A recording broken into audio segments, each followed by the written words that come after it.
Welcome to Limra TV. ఈరోజు మా ముఖ్య అతిథి Congress party minority leader city incharge Fayaz గారితో ఉన్నాము. నమస్తే ఫయాజ్ గారు, ఎలా ఉన్నారు? లిమ్రా టీవీ వారికి నా మనస్ఫూర్తిగా నమస్కారాలు తెలియజేసుకుంటున్నాను. 2019లో కాంగ్రెస్ పార్టీ తరఫున మీరు పోటీ చేశారు కదా, ఈసారి కూడా మీరు పోటీ చేసేదానికి సిద్ధంగా ఉన్నారా? నేను సిద్ధం అంటే ఈరోజు ఉన్న పరిస్థితులకు పోయినసారి 2019లో కాంగ్రెస్ పార్టీ ఉన్న పరిస్థితికి తేడా చాలా ఉంది. అయినా కాంగ్రెస్ పార్టీ నాకు ఈరోజు కూడా మా జిల్లా అధ్యక్షులు శ్రీ చేవూరు దేవకుమార్ రెడ్డి గారు, అదేవిధంగా రాష్ట్ర అధ్యక్షురాలు షర్మిల గారు, ఎవరైతే ఇన్ఛార్జీలు ఉన్నారో వాళ్ళకే ప్రచారాలు చేసుకోమని చెప్పేసి చెప్పడం జరిగింది. అయితే ఈరోజు మేము ప్రజల్లోకి పోతూ ఉంటే ప్రజలు బ్రహ్మరథం పడుతున్నారు. మాకు ఈరోజు కాంగ్రెస్ పార్టీ అవసరం ఉందని చెప్పేసి ప్రతి ఒక్కరు ముందుకు వస్తున్నారు. మేము ఖచ్చితంగా ఎంపీకి ఓటేస్తాం, అదేవిధంగా ఎమ్మెల్యేకు కూడా ఓటేస్తామని చెప్పేసి ప్రజలు మాకు స్పష్టంగా చెప్తున్నారు. కాబట్టి పోయినసారి కూడా నేను కాంగ్రెస్ పార్టీ తరఫున పోటీ చేశాను, నా సొంత డబ్బులు పెట్టాను. అదేవిధంగా నా కష్టాన్ని కాంగ్రెస్ పార్టీ గుర్తించి అప్పుడు కూడా నన్ను కాంగ్రెస్ పార్టీ అభ్యర్థిగా ప్రకటించడం జరిగింది. ఈరోజు కూడా నేను అధిష్టానానికి కూడా మొన్న పోయి అప్లికేషన్ కూడా ఇచ్చేసి వచ్చాను. ఖచ్చితంగా నాకు మళ్ళీ అవకాశం ఇస్తుందని చెప్పేసి నేను అనుకుంటున్నాను. షర్మిల గారు ఏపీ కాంగ్రెస్లో రావడంలో నయా జోష్ వచ్చిందని మీరు అనుకుంటున్నారా? ఖచ్చితంగా వచ్చిందండి. ఎందుకంటే ఈరోజు చూడండి, మీరు షర్మిలమ్మ రాకముందరే ఏంటంటే కర్ణాటక, అదేవిధంగా తెలంగాణ, ఈ రెండు చోట్ల కూడా మేము ఘన విజయం సాధించాం. ఎందుకంటే ప్రజలు విసిగిచ్చిపోయినారు. ఈరోజు కాంగ్రెస్ పార్టీని కోరుకుంటున్నారు. మాకు రాష్ట్రంలో గతంలో కూడా రఘువీరారెడ్డి గారు ఉన్నారు, శైలజనాథ్ గారు ఉన్నారు, గిడుగు రుద్రరాజు గారు ఉన్నారు.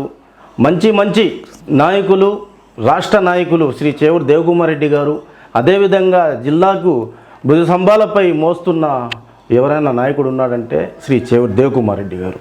ఆయనతో పాటు ఆయన సైన్యంగా మేము ఉండి కాంగ్రెస్ పార్టీని బూత్ స్థాయి లెవెల్లో ఎలా తీసుకొని పోవాలని చెప్పేసి ఈరోజు మా రాష్ట్ర అధ్యక్షురాలు శ్రీ షర్మిలారెడ్డి గారు చెప్పడం జరిగింది. ఆమె ఇచ్చిన బాధ్యతలను మేము భూస్థాయి లెవెల్లో కాంగ్రెస్ పార్టీని బలోపేతం చేయాలన్న ఉద్దేశంతో 248 బూతులు ఉండగా అన్నిటికి కూడా బూత్ అధ్యక్షులు, బూత్ కన్వీనర్లను మేము కేటాయించడం జరిగింది. అది మన రాష్ట్ర పార్టీకి కూడా అందజేయడం జరిగింది. షర్మిల రావడంతో కాంగ్రెస్ పార్టీలో మార్పులు ఏమైనా జరిగిపోతాయా? మార్పులు అంటే ఈరోజు చూడండి, మన జగన్మోహన్ రెడ్డి గారి ప్రభుత్వం పైన మేము అడుగుతున్న ప్రశ్నలకు వాళ్ళ దగ్గర ఎదురు సమాధానం లేదు. వాళ్ళు ఏమైనా చేసుంటే మేము ప్రశ్నిస్తున్నాం కదా, దానికి తిరిగి సమాధానం చెప్పాల్సింది పోయి షర్మిలమ్మ ఇంటి పేరు మార్చుకోవాలా, ఆమె అసలు ఆంధ్రప్రదేశ్కి ఎలా వస్తుంది, కాంగ్రెస్ పార్టీ ఏముంది, ఈడ కాంగ్రెస్ పార్టీ అవసరమే లేదు అంటే నీకోసం 3200 కిలోమీటర్లు తిరిగినప్పుడు ఆమె ఇంటి పేరు మార్చుకోమని చెప్పడం జరగలేదు. ఈరోజు ఆమె కాంగ్రెస్ పార్టీలో చేరిందని చెప్పేసి ఆమె ఇంటి పేరు మార్చుకోవాలా, ఆమె వైఎస్ రాజశేఖర రెడ్డి బిడ్డే కాదని చెప్పి కొంతమంది మంత్రులు సహా చెప్పడం జరుగుతుంది. దానికి ఖండించడం లేదు ఎవరు, జగన్మోహన్ రెడ్డి గారు. కాబట్టి ఖచ్చితంగా ఆమె చేసిన శ్రమ వల్లే ఈరోజు జగన్మోహన్ రెడ్డి గారు 16 నెలలు జైల్లో ఉంటే ఆమె అపార్థంతో కాంగ్రెస్ పార్టీ మీద వేసిన జగన్మోహన్ రెడ్డికి ఆమె తెలుసుకోకుండా జగన్మోహన్ రెడ్డి గారి కోసం ఆమె కష్టం పాదయాత్ర ద్వారా ప్రజల్లో మమేకమై తన అన్నను గెలిపించాలని ప్రార్థించడం జరిగింది. ఆమె యొక్క శ్రమతోనే ఈరోజు జగన్మోహన్ రెడ్డి గారు ముఖ్యమంత్రి అయ్యారు. అది మర్చిపోయి స్వార్థంతో గర్వం నెత్తికెక్కి పిచ్చి వాగుతున్న రోజా, కొడాలి నాని, ఇలా ప్రసన్న కుమార్ రెడ్డి గారు, ఇలా అనిల్ కుమార్ యాదవ్ గారు, వీళ్ళందరూ కూడా ప్రతి ఒక్కరు రాష్ట్రంలో ఉన్న మాజీ మంత్రులు కానీ ఇప్పుడున్న ఎమ్మెల్యేలు కానీ ప్రతి ఒక్కరు కూడా ఆమె పైన ఎదురుదాడి చేస్తూ ఉంటే ఖండించటం లేదు. సొంత అన్నయ్య ఉండి ఒక మహిళ, ఈ రాష్ట్రానికి తొలి రాష్ట్ర మహిళా అధ్యక్షురాలు ఆమె, గర్వించాల్సింది పోయి ఆమె పైన నిందిస్తున్నారు. ఇది చాలా పొరపాటు అని చెప్పి చెప్తాను. షర్మిల గారు కాంగ్రెస్ పార్టీ రావడంతో జగన్కి నష్టమా, చంద్రబాబుకి నష్టమా? ఎవరి నష్టాలు ఎవరి లాభాలు మేము చూడటం లేదండి. ఈరోజు రాష్ట్ర ప్రజలకు ప్రయోజనం కలగాలంటే కేవలం కాంగ్రెస్ పార్టీతోనే సాధ్యమన్న ఉద్దేశానికి ఆమె వచ్చి వీళ్ళిద్దరూ నష్ట లాభాలు మాకు అవసరం లేదు, ఖచ్చితంగా కాంగ్రెస్ పార్టీ లాభపడుతుంది. ఎందుకంటే పోగొట్టుకున్న మేము ఓటు బ్యాంకు మేము బ్యాక్ తీసుకుంటున్నాం. వెనక్కి ఏ కుటుంబం నుంచి అయితే మాకు నష్టం జరిగిందో అదే కుటుంబం నుంచి వచ్చిన షర్మిలమ్మ ఈరోజు కాంగ్రెస్ పార్టీ తప్పు చేయలేదు, కేవలం కొంతమంది స్వార్థపరుల వల్లే ఆ రోజు కూడా మేము వచ్చి పొరపాటు పడ్డాము. కాబట్టి రాష్ట్ర ప్రజలకు నేను విజ్ఞప్తి చేసుకుంటున్నాను, మా కాంగ్రెస్ పార్టీకి ఒక అవకాశం ఇవ్వండి. 2019లో జగన్మోహన్ రెడ్డి గారికి ఇచ్చారు, 2014లో చంద్రబాబు నాయుడు గారికి ఇచ్చారు. వీరిద్దరి ద్వారా కూడా రాష్ట్ర ప్రయోజనాలు ఏం జరగలేదు. పోలవరం ఈరోజు చూస్తున్నారు మీరు. ఈరోజు మనం కనిపించే అభివృద్ధి, పెన్నా బ్యారేజ్, సంగం బ్యారేజ్, అర్థమవుతుందా? గవర్నమెంట్ హాస్పిటల్స్, ఈరోజు పిల్లలు చదువుకోవడానికి వీళ్ళు ఏం ప్రయోజనాలు చేయడం లేదని చెప్పేసి ప్రశ్నిస్తున్నాం. మద్యపాన నిషేధం చేస్తా అన్నారు, ప్రతి దానిపైన మేము ప్రశ్నిస్తూ ఉంటే ఎదురుదాడి చేస్తున్నారు. కాబట్టి వీళ్ళిద్దరు లాభ నష్టాలతో మాకు అవసరం లేదు. మాకు ఒకటే ప్రయోజనం, ప్రజలతో మాకు మమేకం, ప్రజల అభివృద్ధే మాకు. ఒకటి చెప్పండి, మీరు షర్మిల గారు కాంగ్రెస్ పార్టీలో వచ్చింది కదా, ఆయన కాంగ్రెస్ పార్టీకి ప్లస్సా మైనస్సా? ప్లస్సే కదా. ఎలా అంటే ఈరోజు మీరు ఆ రోజు 2004లో కాంగ్రెస్ పార్టీ జయకేతనం చేయడం జరిగింది. 2014 దాకా మీరు చూడండి, 2014 దాకా ఈ కాంగ్రెస్ పార్టీ హయాంలో జరిగిన అభివృద్ధికి తప్ప ఏమైనా ఉందా? వీళ్ళు వచ్చి ఏమైనా చేశారా? 2014 తర్వాత ప్రజలకు పథకాలంటే ఎవరైనా చేస్తారు, అది కాంగ్రెస్ పార్టీ చేసింది, తర్వాత చంద్రబాబు నాయుడు చేశాడు. ఈ రోజు వచ్చి ఈయన అభివృద్ధి ఎక్కడ? దాంతో పాటు అభివృద్ధి కావాలి కదా, అభివృద్ధి లేదు. ఒక రోడ్లు వేశారా? ఇప్పుడు ఎప్పుడైతే ఏ విధంగా అయితే చంద్రబాబు నాయుడు లాస్ట్లో రోడ్లు వేశాడో అదే విధంగా ఈరోజు జగన్మోహన్ రెడ్డి ప్రభుత్వం కూడా లాస్ట్ ఇప్పుడు 50 రోజులు 60 రోజులు ఉంది ప్రభుత్వం వీళ్ళు పోయేదానికి. ఆ సమయంలో వచ్చి ఈరోజు వీళ్ళు రోడ్లు వేస్తున్నారు. కాబట్టి ప్రజలు అంతా చూస్తున్నారు, వీళ్ళు ఏం చేయలేదు, ఉద్యోగాలు లేవు, నిరుద్యోగం పెరిగిపోయింది, మద్యపానం అయితే కుండలుగా పెరిగిపోయింది. కాబట్టి ఈ దేశంలో సుఖశాంతులు ఉండాలంటే అది కేవలం జాతీయ స్థాయిలో కాంగ్రెస్ పార్టీ ఉండాలా. ఆంధ్రప్రదేశ్లో కూడా మళ్ళీ 2004 నుంచి 2014 దాకా ఏ విధంగా అయితే పరిపాలన వైఎస్ రాజశేఖర రెడ్డి చేశారో, ముస్లింలకు 4% రిజర్వేషన్ కల్పించింది కాంగ్రెస్ పార్టీ. ఇది మా నాయకుడు అని చెప్పుకుంటాం మేము. రాజశేఖర రెడ్డి కుటుంబం నుంచి రాజశేఖర రెడ్డి గారు చేశారని చెప్పేసి ఈరోజు కూడా మా ముఖ్యమంత్రి 2 సార్లు ముఖ్యమంత్రిగా అవకాశం కాంగ్రెస్ పార్టీ కల్పించింది, ప్రతిపక్ష నేతగా ఉన్నారు. అదేవిధంగా ఈరోజు ఉన్నాడు ముఖ్యమంత్రి జగన్మోహన్ రెడ్డి, ఆయనకు కూడా ఎంపీ చేసింది కాంగ్రెస్ పార్టీ అని మర్చిపోతున్నాడు. ఆ కుటుంబాన్ని ఒక ఎత్తుకు తీసుకుని వచ్చింది కాంగ్రెస్ పార్టీ. ఆ యొక్క విశ్వాసంతోనే కేవలం దేశంలో రాహుల్ గాంధీ ప్రధానమంత్రి కావాలన్న ఒక ఆశయం రాజశేఖర రెడ్డి గారిది. ఆ ఆశయాన్ని నిలబెట్టడానికి నేను వచ్చాను అని చెప్పేసి షర్మిలమ్మ చెప్తా ఉంటే, ఆమె తన ఆస్తిలో నాకు వాటా ఇవ్వలేదు, నాకు ఆమె అనుకొని ఉంటే 16 నెలలు నువ్వు జైల్లో ఉన్నావు, నీకోసం తిరిగింది 3200 కిలోమీటర్లు. ఏ రోజు వచ్చి నాకు ఎంపీ కావాలా, మంత్రి పదవి కావాలా అని చెప్పి ఎప్పుడు అడగలేదు. కేవలం ఆస్తి గొడవలు అంటుంటే లేవండి, ఆస్తి గొడవలు ఏం లేవు, పదవి లేదని కాదు కదా. ఈరోజు ఆయన తండ్రి యొక్క ఆశయం కోసమే ఈరోజు నేను కాంగ్రెస్ పార్టీలో చేరుతున్నాను, కాంగ్రెస్ పార్టీ కోసం పనిచేస్తాను, దేశంలో ప్రధానమంత్రి రాహుల్ గాంధీ కావాలా, నా తండ్రి ఆశయం అని చెప్పి చెప్పడం జరిగింది. ఆ కోరిక పూర్తి అవుద్దా? ఇన్షాల్లా ఖచ్చితంగా అవుద్దండి. ఈరోజు ప్రజలు మా వైపున మీరు చూస్తున్నారు, 2 రాష్ట్రాలు కేసీఆర్ లాంటి నరరూప రాక్షసుడినే దింపేశాం. అదేవిధంగా అక్కడ బీజేపీ ప్రభుత్వం ఉండింది పకడ్బందీగా, అటువంటి బీజేపీ ప్రభుత్వాన్నే కర్ణాటకలో దింపేశాం. సౌత్ మొత్తం మేమే ఉన్నాం, మీరు చూసుకోండి కావాలంటే. మధ్యలో వీళ్ళిద్దరు కూడా బీజేపీ తొత్తులు, చంద్రబాబు నాయుడు అయితే కానీ జగన్మోహన్ రెడ్డి అయితే కానీ, వీళ్ళకు ఓట్లేసినా అది బీజేపీకి వేసినట్టే. కాబట్టి అదే చెప్తున్నాం మేము, ఈరోజు లాభం జరగాలంటే కేవలం హస్తం కాంగ్రెస్ పార్టీ వల్లే జరగద్ది, ఇందిరమ్మ కాంగ్రెస్ వల్లే జరగద్ది. కాబట్టి ప్రతి ముస్లింకి మేము విజ్ఞప్తి చేసుకుంటాం, సెక్యులర్ వాదులందరికీ మేము విజ్ఞప్తి చేసుకుంటున్నాం. హిందూ ముస్లిం సమైక్యత ఉండాలంటే అది కేవలం కాంగ్రెస్ పార్టీ వల్లే సాధ్యం. రాహుల్ గాంధీ ఈరోజు మీరు చూడండి, వీళ్ళిద్దరూ కూడా ఏ రోజు కూడా ఆర్ఎస్ఎస్ పైన వ్యతిరేకించి మాట్లాడింది దాఖలాలు చూపించండి మీరు. ఓకే, చంద్రబాబు నాయుడు అయితే కానీ, జగన్మోహన్ రెడ్డి అయితే కానీ. ఈరోజు మా రాహుల్ గాంధీ గారు ప్రతి నిమిషం ప్రతి క్షణం ఆర్ఎస్ఎస్కి వ్యతిరేకంగానే మాట్లాడతాం. మా కాంగ్రెస్ పార్టీ నైజం అది. ఎందుకంటే ఈ దేశానికి ప్రయోజనం లేదు వాళ్ళ వల్ల, వాళ్ళు చేసేవి నష్టం జరుగుతుంది. కాబట్టి రాహుల్ గాంధీ ప్రాణాలైనా ఇవ్వడానికి సిద్ధం, వీళ్ళ యొక్క సిద్ధాంతాలకు నేను వ్యతిరేకంగానే మాట్లాడతా అని చెప్పేసి రాహుల్ గాంధీ గారు చెప్తున్నారు. మీరు బీజేపీ టీడీపీతో జత కట్టింది కదా, అది వైసీపీకి లాభమా నష్టమా? అట్ట కాదండి, ఈ రోజు కాదు, మేము ఫస్ట్ నుంచి అదే చెప్పుకుంటా వస్తున్నాం. వీళ్ళిద్దరు కూడా బీజేపీ. ఇప్పుడు ఎవరికి లాభం ఇది? ఇప్పుడు ప్రెజెంట్ వచ్చేసి వీళ్ళిద్దరూ ఆ వైపు వెళ్ళిపోయారు కాబట్టి కాంగ్రెస్కే లాభం. మేమే బలపడతాం.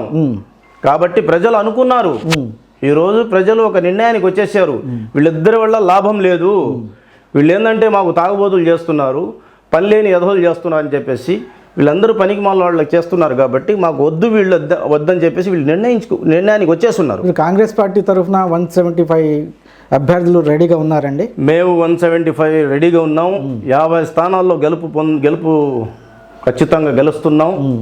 మీరు చూడండి, కావాలంటే ఈరోజు 50 స్థానాలు మేము గెలిస్తే షర్మిలమ్మ సీఎం ఖచ్చితంగా అవుతుంది. ఇప్పుడు ఏ ఎజెండాతో మీరు ప్రజల్లోకి వెళ్తున్నారండి? ఏ ఎజెండా ఏముందండి? ప్రత్యేక హోదా మా ఎజెండా, విభజన హామీలు. ఆ రోజు పార్లమెంట్లో రాజ్యసభలో మన్మోహన్ సింగ్ ప్రధానమంత్రి గారు ఉన్నారు.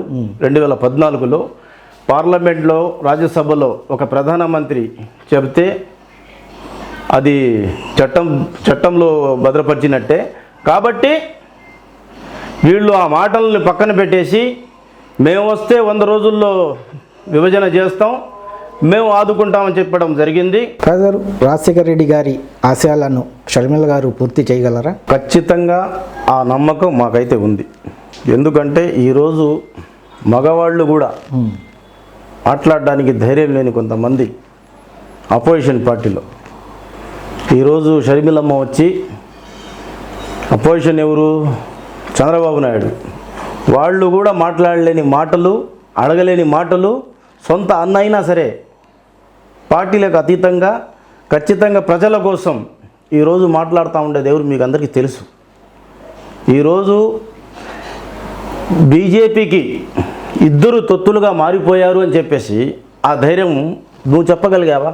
నువ్వు బీజేపీతో ఉన్నావు అని చెప్పేసి ఇతను చెప్పలేకపోయాడు, ఈయనకు చెప్పలేకపోయాడు. ఎందుకంటే వీళ్ళిద్దరూ కూడా బీజేపీ తొత్తులో ఉన్నారు కాబట్టి ఈ రాష్ట్ర ప్రయోజనాలు తాకట్టు పెట్టారని చెప్పేసి షర్మిలమ్మ ఒక ఓపెన్ డయాస్ మీద చెప్తా ఉంది. ఓకే, ఈరోజు ప్రజలు ఆమెని ఆహ్వానిస్తున్నారు. కాబట్టి రాజశేఖర రెడ్డి ఆశయాలకు నువ్వు చేయలేదు కాబట్టి నేను రావాల్సి వచ్చిందని చెప్తా ఉంది. కాబట్టి ఖచ్చితంగా ఆమె రాజశేఖర రెడ్డి యొక్క ఆశయాలు పూర్తి చేస్తానన్న నమ్మకం మాకుంది. కాబట్టి ప్రతి కాంగ్రెస్ కార్యకర్త ఆమెతో పాటు నడుస్తున్నారు. ఈరోజు చూడండి, ఎవరైతే సకిలపడ్డ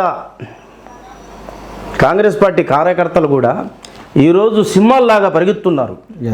ఎందుకంటే అది ఒక షర్మిలమ్మ రాకతో ఒక మనోధైర్యాన్ని కోల్పోయి ఉన్న వాళ్ళు ఒక ధైర్యంతో ఈరోజు సింహాల్లాగా బయటకు వచ్చి పనిచేస్తున్నారు. కాబట్టి ఖచ్చితంగా ఈరోజు మన చుట్టుపక్కల రాష్ట్రాల్లో చెన్నై కూడా మన భాగ్యస్వామ్యంలోనే ఉంది. కర్ణాటక కాంగ్రెస్ ప్రభుత్వం ఉంది. ఈరోజు చూడండి, సెక్యులర్వాది మళ్ళీ ఆడ పునర్జీవనం పొందుతుంది. ఎందుకంటే చూడండి, ఘోష హిజాబ్ పైన కూడా ఆడ ఆంక్షలు చేయడం జరిగింది. మళ్ళీ ఆడ ఇట్లాంటి ఆంక్షలు ఇక్కడ జరగవని చెప్పేసి యథావిధిగా చేయడం జరిగింది. ముస్లింలకు గౌరవం దొరికేది ఏంటంటే కాంగ్రెస్ పార్టీలోనే. ఒక సెక్యులర్వాది పార్టీ కాంగ్రెస్ పార్టీ.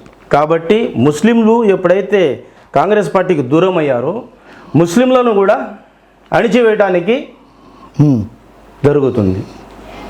కాబట్టి ముస్లింలు ఎప్పుడు కూడా బలమైన తాడు ఏదంటే అది కాంగ్రెస్ పార్టీ. కాబట్టి కాంగ్రెస్ పార్టీని ఎప్పుడు కూడా విడకూడదు. వీళ్ళిద్దరూ కూడా ఈరోజు చూడండి, మనం చూస్తున్నాం హిజాబ్పై, ముస్లింలపై దాడులు, అదేవిధంగా మణిపూర్లో నగ్న చిత్రాలు వాళ్ళు చేసింది కాక దళితులపై అత్యాచారాలు చేసి ఫోటోలు పంపిస్తే కనీసం ఇక్కడున్న ముఖ్యమంత్రి కానీ మన ప్రతిపక్షం కానీ మాట్లాడలేని పరిస్థితి వీళ్ళిద్దరిది. అదే అడుగుతుంది ఈరోజు వచ్చి ఆడ డయాస్ మీద అడిగింది మీకు. కాబట్టి మీరు చెవట దద్దమ్మలు అయిపోయారు. మీ వల్ల చాతకాన్ని దద్దమ్మలు మీరు ఈరోజు దిగిపోవాల్సిందే. ఏమైనా చేయాలంటే అది కాంగ్రెస్ పార్టీ వల్లే అవుద్దని చెప్పేసి రాహుల్ గాంధీ గారు దాన్ని ఖండించడం జరిగింది. ప్రతి సబ్జెక్ట్లో ఈరోజు ముస్లింలపై వ్యతిరేకంగా ఏ బిల్లులు పెడుతున్నారో కాంగ్రెస్ పార్టీ దానికి ఎదురుదాడి చేయడం జరిగింది. కానీ మాకు పార్లమెంట్లో కానీ రాజ్యసభలో కానీ బలం తక్కువ ఉంది కాబట్టి వీళ్ళ ఓట్ల వల్ల ఎన్ఆర్సీ పాస్ అయింది బిల్. ఎవరి ఓట్ల వల్ల? జగన్మోహన్ రెడ్డి నన్ను 25 ఇవ్వండి అని చెప్తే 23 ఇచ్చారు. తర్వాత ఒక 4 రాజ్యసభలో ఉన్నారు. తర్వాత ఒక ఎంపీ, ముగ్గురు వచ్చేసి 2 వచ్చేసి టీడీపీ ఎంపీలు, వీళ్ళందరూ కలిసి మా గొంతు కోసారు ముస్లింలది. ఆ బిల్లు ఆగిపోయేది ఆ రోజు, ఎన్ఆర్సీ బిల్లు. వీళ్ళు బలపరిచారు. కాబట్టి వీళ్ళిద్దరూ కూడా ముస్లింల ద్రోహులు. ఈరోజు కూడా అండగా దండగా నిలబడింది ఎవరంటే అది కాంగ్రెస్ పార్టీ. కాబట్టి ఖచ్చితంగా ఈరోజు మీరు సహకరించాలా కాంగ్రెస్ పార్టీకి. ఎన్నికలు వస్తున్నాయి, ఒకే ఒక రోజు వీళ్ళు డబ్బులతో వస్తున్నారు, మేము ప్రేమతో వస్తున్నాము, మిమ్మల్ని కాపాడడానికి మేము వస్తున్నాము. కాబట్టి మీరు మమ్మల్ని ఆదరించాలా. ఓట్లు డబ్బులు ఎవరు ఇచ్చినా తీసుకోండి, కాంగ్రెస్ పార్టీకి ఓటేయాలా. లేదంటే ఈ రాష్ట్రం, ఈ దేశం నాశనం అయిపోయే పరిస్థితికి వస్తుంది. కాబట్టి స్వాతంత్ర ఉద్యమంలో ముస్లింల పాత్ర ఎక్కువ. ముందుగా ప్రాణాలు అర్పించింది ముస్లింలే. కాబట్టి మళ్ళీ స్వాతంత్ర ఉద్యమం వచ్చే పరిస్థితికి ఈరోజు బీజేపీ, ఆర్ఎస్ఎస్ వీళ్ళు తెచ్చే పరిస్థితికి వచ్చారు. కాబట్టి ముస్లింలు మేలుకోవాలా.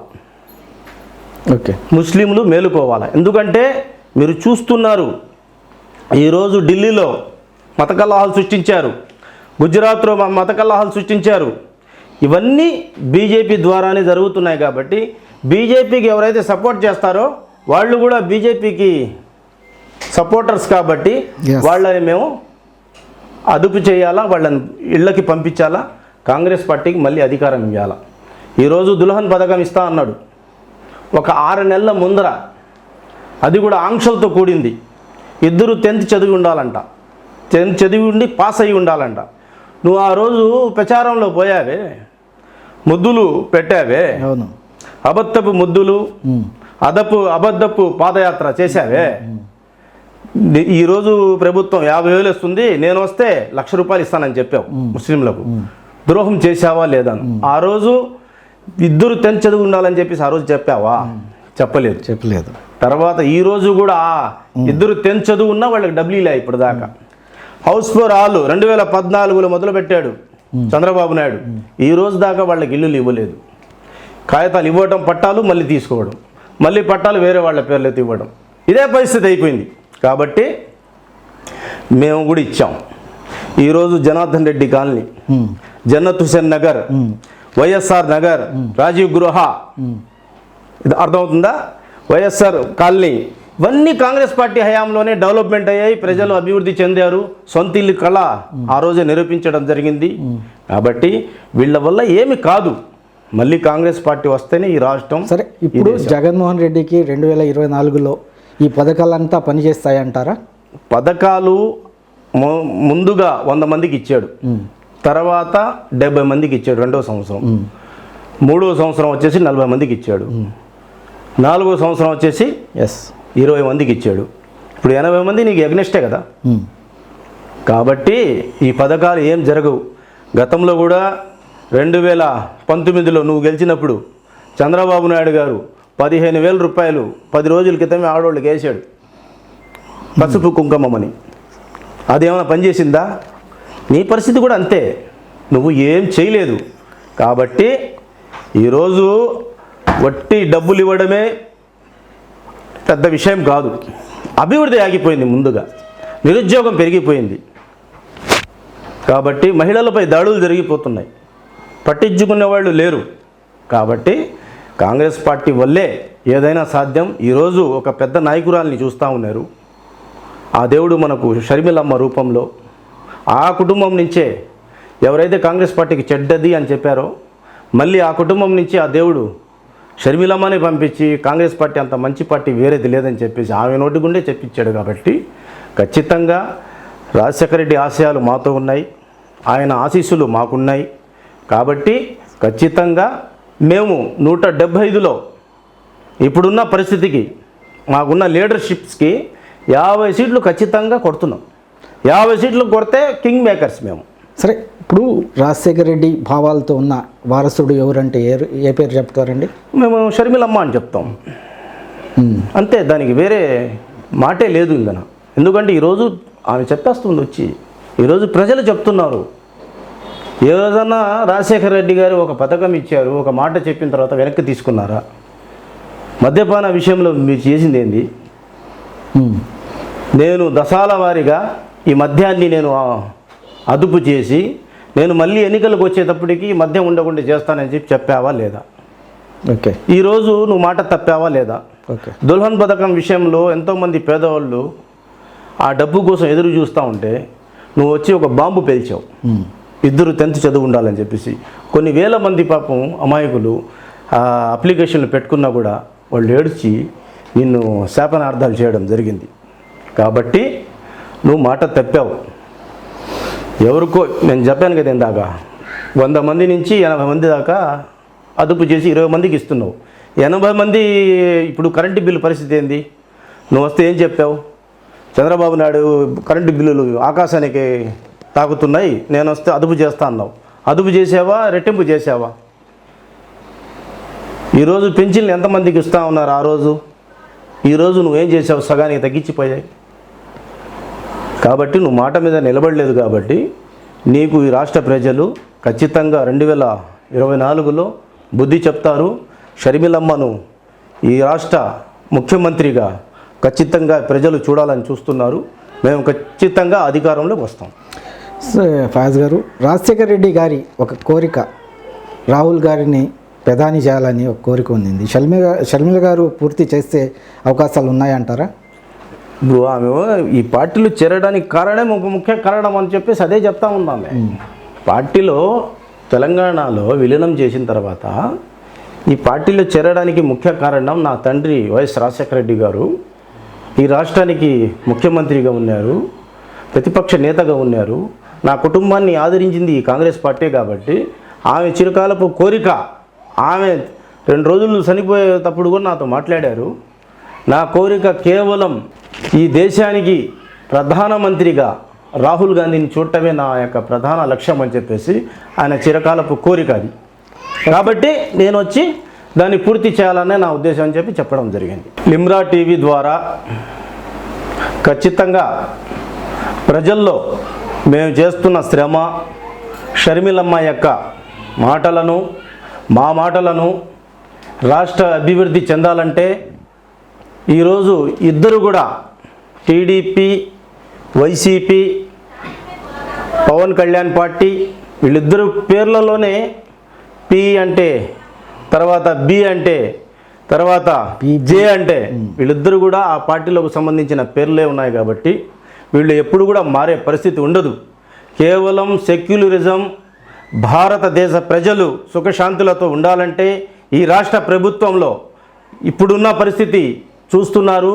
గతంలో 2004 నుంచి 2014 దాకా కాంగ్రెస్ పార్టీ చేసిన ఎన్నో అభివృద్ధి కార్యక్రమాలు, పెన్నా బ్యారేజ్ అయితే కానీ, సంగం బ్యారేజ్ అయితే కానీ, ఈరోజు గవర్నమెంట్ హాస్పిటల్స్ అయితే కానీ, మా పిల్లలు 4% రిజర్వేషన్ ముస్లింలకు కల్పించింది కాంగ్రెస్ పార్టీ. కాబట్టి మీరందరూ మరొక్కసారి కాంగ్రెస్ పార్టీని అవకాశం ఇస్తే షర్మిలమ్మకు రాష్ట్ర ముఖ్యమంత్రిగా అవకాశం ఇచ్చి, నాకు కూడా ఒక అవకాశం, పోయినసారి కూడా నేను నిలబడాను.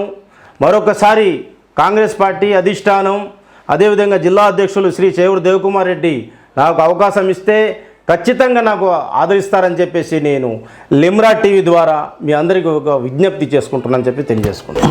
ధన్యవాదాలు ఫయాజ్ గారు. ధన్యవాదాలతో జమీర్ గారు. ఓకే, లిమ్రా టీవీ అందరికీ ప్రజల్లో ఈ యొక్క మాటలన్నీ పోవాలని చెప్పేసి నా మనస్ఫూర్తిగా కోరుకుంటున్నాను.